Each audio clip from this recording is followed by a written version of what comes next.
ആദ്യമായിട്ടായിരിക്കും നിങ്ങൾ എന്നെ കാണുക. അപ്പം പിന്നാമ്പറം നല്ല രീതിയിൽ തണുത്തുകൊണ്ടിരിക്കുകയാണ്. പിന്നെ ഒരു ആഗ്രഹം ഉണ്ടായിരുന്നു വണ്ടി എടുത്തിട്ട് ചെയ്യാമെന്നുള്ളത്. നീ ആരടാന്ന് ശരിക്കും അങ്ങനെ ചോദ്യം. എല്ലാം ഓരോരോ വിശ്വാസത്തിൻ്റെ പുറത്തല്ലേ. അപ്പം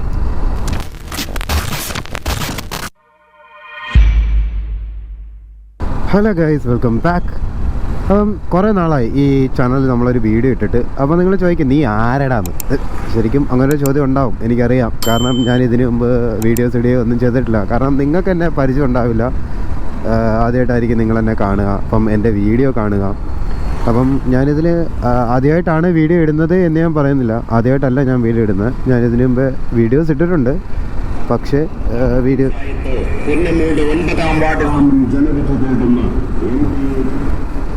സോറി അപ്പം ഇതിനു മുമ്പ് ഞാൻ വീഡിയോസ് ഇട്ടിട്ടുണ്ട്. പക്ഷേ പല പല റീസൺസ്. ഒന്നെങ്കിൽ വീഡിയോയ്ക്ക് ക്ലാരിറ്റി ഉണ്ടാവില്ല, അല്ലെങ്കിൽ ഞാൻ പറയുന്നതിൻ്റെ പാതി ഉണ്ടാവില്ല. അപ്പം അങ്ങനെയൊക്കെ ഇഷ്യൂസ് വരുമ്പോഴത്തേക്കിന് വീഡിയോസ് ഞാൻ ഡിലീറ്റ് ചെയ്ത് കളയും.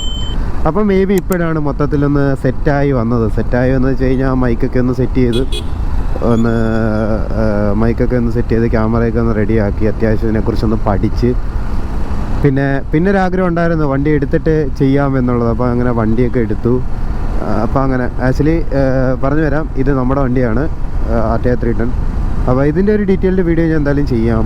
എങ്ങനെ എടുത്തു, എത്രയായി, എന്തൊക്കെയായിരുന്നു. അപ്പോൾ സ്പെഷ്യൽ താങ്ക്സ് ടു SSTVS കൊല്ലത്തുള്ള SSTVS എന്നാണ് ഞാൻ ഈ വണ്ടി എടുക്കുന്നത്. നല്ല സപ്പോർട്ടായിരുന്നു അവരുടെ മാനേജറിൻ്റെ സൈഡിൽ നിന്നുള്ള. സെയിൽസിൽ കുറച്ച് ഇഷ്യൂസ് ഉണ്ടായിരുന്നതിൽ പോലും മാനേജ്മെൻറ്റിൻ്റെ സൈഡിൽ നിന്ന് നല്ല സപ്പോർട്ടായിരുന്നു. അപ്പോൾ അതിൻ്റെയൊക്കെ ഒരു വീഡിയോ ഞാൻ ഡീറ്റെയിൽ ആയിട്ട് അടുത്തതിനകത്ത് ചെയ്യാം. അപ്പം വെറുതെ ലാഗാക്കുന്നില്ല.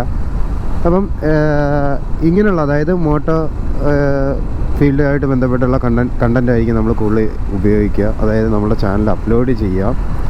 എന്തൊക്കെയാണെന്ന് വെച്ച് കഴിഞ്ഞാൽ വ്ളോഗിങ്ങും പിന്നെ അതേപോലെ കുറച്ച് കാര്യങ്ങൾ, എനിക്കറിയാവുന്ന കാര്യങ്ങളും അതിൽ എനിക്ക് ബെറ്ററായിട്ട് തോന്നുന്ന കാര്യങ്ങളും, അതായത് ആ രീതിയിൽ ഒരു റിവ്യൂ എന്നുള്ള രീതിയിൽ ചെയ്യാനാണ് ഞാൻ ഉദ്ദേശിക്കുന്നത്. അപ്പം ഇതുപോലുള്ള വീഡിയോസ് എന്തായാലും അപ്ലോഡ് ചെയ്യും. അതൊരിക്കലും നിങ്ങളെ വെറുപ്പീരാവുമോ എന്ന് ചോദിച്ചു കഴിഞ്ഞാൽ ഒരിക്കലും ആവാതിരിക്കാൻ ഞാൻ ശ്രമിക്കാം. കാരണം എന്താവും എന്നുള്ള കാര്യം നിങ്ങൾക്ക് വീഡിയോ കാണുമ്പോഴേ അറിയാൻ പറ്റൂ. ഈവൻ ഇപ്പോൾ എടുക്കുന്ന ഈ വീഡിയോയുടെ പോലും ഓഡിയോ എത്രത്തോളം ക്ലിയർ ആണെന്നുള്ളത് നിങ്ങളെപ്പോലെ തന്നെ ഞാൻ ഈ വീഡിയോ കാണുമ്പോഴേ എനിക്ക് മനസ്സിലാവും. ഞാനിപ്പോൾ റെക്കോർഡ് ചെയ്യുന്നത് ആ ഒരു വിശ്വാസത്തിൻ്റെ പുറത്താണ്. സത്യം പറഞ്ഞാൽ എല്ലാം ഓരോരോ വിശ്വാസത്തിൻ്റെ പുറത്തല്ലേ. അപ്പം മേ ബി ഞാനും അങ്ങനെ കരുതുന്നുള്ളൂ. അപ്പം ഇതിൻ്റെ വീഡിയോസ് എടുത്ത് ചെയ്യാമെന്ന് വിചാരിച്ചിട്ട് പിന്നെ ഞാൻ ഹോൾഡ് ചെയ്ത് വെച്ചേക്കുന്ന കാര്യം എന്ന് വെച്ച് കഴിഞ്ഞാൽ ഇപ്പോൾ ഫസ്റ്റ് സർവീസ് കഴിഞ്ഞിട്ടേ ഉള്ളൂ. അപ്പോൾ ഇനി 2 സർവീസ് അല്ലെങ്കിൽ ഒരു സർവീസും കൂടെ കഴിഞ്ഞിട്ട് അപ്പോഴത്തേന് വണ്ടി ഞാനും കൂടെ ഒരു കണക്ഷൻ, അല്ലെങ്കിൽ കൂടുതൽ ഈ വണ്ടിയുടെ ഡീറ്റെയിൽ ആയിട്ടുള്ള കാര്യങ്ങൾ അറിയാൻ പറ്റും.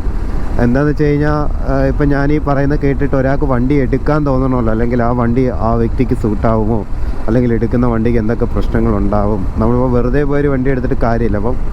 അപ്പം ഞാൻ ഒരാൾക്കത് പറഞ്ഞു കൊടുക്കുമ്പം അത് കേൾക്കുന്ന ഒരാൾക്ക് അത് ഉപകാരം ഉണ്ടാവണ്ടേ. അപ്പം ആ രീതിയിൽ ചെയ്യാമെന്ന് വെച്ചിട്ടാണ് ഞാൻ ഡിലേ ആക്കുന്നത്.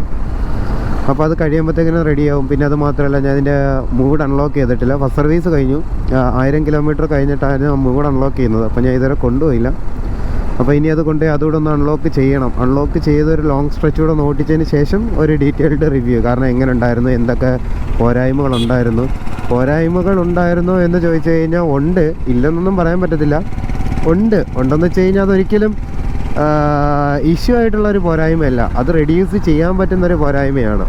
ചെറിയ അതായത് പോരായ്മകളുണ്ടോ എന്ന് ചോദിച്ചാൽ പറയാൻ വേണ്ടി മാത്രം തരത്തിൽ ചെറിയ ഇഷ്യൂസ്, അല്ലാതെ വലിയ പ്രശ്നങ്ങളോ കാര്യങ്ങളോ ഒന്നുമില്ല. ആക്ച്വലി ഇതൊരു കംപ്ലീറ്റ്ലി ഒരു നല്ല പാക്കേജാണ് ഈ വണ്ടി ശരിക്കും പറഞ്ഞാൽ. പിന്നെ ആക്ച്വലി ഇതൊരു BTO വണ്ടിയാണ്. ഞാനിപ്പം എൻ്റെ പിന്നാമ്പറം തണുപ്പിച്ചുകൊണ്ടിരിക്കുകയാണ്. നിങ്ങൾക്ക് കാണുമ്പോൾ അറിയാം, പിന്നാമ്പറം നല്ല രീതിയിൽ തണുത്തുകൊണ്ടിരിക്കുകയാണ്. 3 ഇടണ്ട, ആക്ച്വലി 2 ഇട്ടാൽ മതി. ഞാൻ പിന്നെ ഇത്തിരി ചൂടുണ്ടായിരുന്നു വരുന്ന വഴി. അപ്പോൾ അങ്ങനെ കൊണ്ട് ചുമ്മാ 3 ഇട്ടെന്നേ ഉള്ളൂ. നല്ല തണുക്കുന്നുണ്ട്. ജീൻസ്, ഞാൻ ഇട്ടേക്കുന്ന പാൻറ്റ് ജീൻസ് ആയിട്ട് പോലും നല്ല രീതിയിൽ തണുപ്പുള്ളിലേക്ക് പോകുന്നുണ്ട്. കൊള്ളാം, സാധനം അടിപൊളി സാധനമാണ്. ഒരു റിഫ്രഷ് കിട്ടും, അത്രേ ഉള്ളൂ. അല്ലാതെ നമ്മൾ കാറിൻ്റെ കണക്കൊന്നും വലിയ ആ ഒരു ഇതല്ല.